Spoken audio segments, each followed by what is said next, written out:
మరోసారి తమ గొప్ప మనస్సును చాటుకున్నారు పాలకుర్తి అత్తాకోడళ్లు. దిక్కులేని స్థితిలో ఉన్న అభాగ్యులకు అండగా నిలిచారు ఎమ్మెల్యే యశస్విని రెడ్డి, ఆమె అత్త ఝాన్సీ రెడ్డి.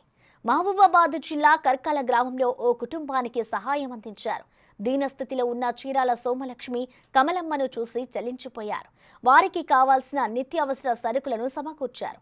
భవిష్యత్తులోనూ అండగా ఉంటామని భరోసా ఇచ్చారు. ఏ గ్రామంలోనైనా ఇలాంటి పరిస్థితులు తలెత్తినప్పుడు దాతల సాయంతో ఆదుకోవాలని సూచించారు. పేదలకు ఎప్పటికీ అండగా ఉంటామని హామీ ఇచ్చారు ఝాన్సీ రెడ్డి, యశస్విని రెడ్డి.